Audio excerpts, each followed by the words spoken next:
اعوذ باللہ من الشیطان الرجیم بسم اللہ الرحمن الرحیم السلام علیکم ورحمۃ اللہ وبرکاتہ۔ دوستو، ایسے لڑکے یا لڑکیاں جن کی شادی نہیں ہو رہی اور ان کی عمر زیادہ ہوتی جا رہی ہو، یا رشتے تو آتے ہوں مگر بات نہ بنتی ہو، یا کسی وجہ سے رشتہ ٹوٹ جاتا ہو، تو بہتر ہے کہ وہ خود یا اس کے والدین میں سے کوئی بھی اس ویڈیو میں بتائے گئے عمل کو پڑھنا شروع کر دے۔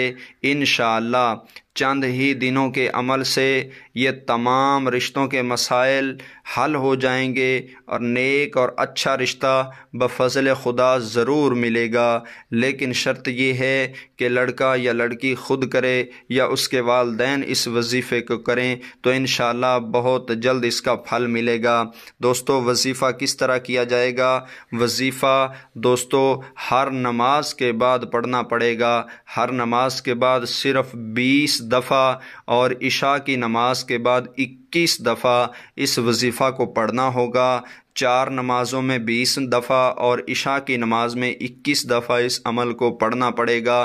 جب تمام کاموں سے فرصت مل جائے پھر آپ اپنے بستر پر لیٹ جائیں۔ جب سونے لگیں تو سونے سے پہلے بھی آپ کو یہ 11 مرتبہ پڑھنا پڑے گا۔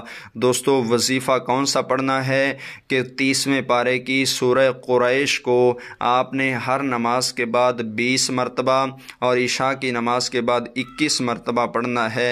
پھر جب رات کو سونا ہے تمام کاموں سے فرصت کے بعد، پھر آپ نے بستر پر لیٹ کر سورہ قریش کو 11 مرتبہ پڑھنا ہے۔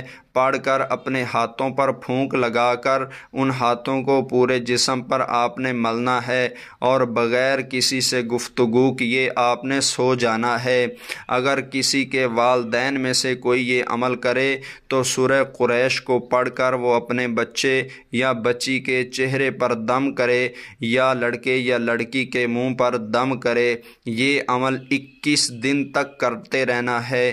انشاءاللہ 21 دن کے دوران کوئی نہ کوئی اچھا نیک رشتہ ضرور مل جائے گا اور بفضل خدا تمام رشتوں کے معاملات اللہ تعالیٰ نے چاہا تو ضرور حل ہو جائیں گے۔ جو بندہ ویڈیو کو ثواب کی نیت سے شیئر کرے گا انشاءاللہ اللہ تعالیٰ اس کو بھی فیض یاب فرمائے گا۔ مجھے دیجیے اجازت۔ السلام علیکم ورحمۃ اللہ وبرکاتہ۔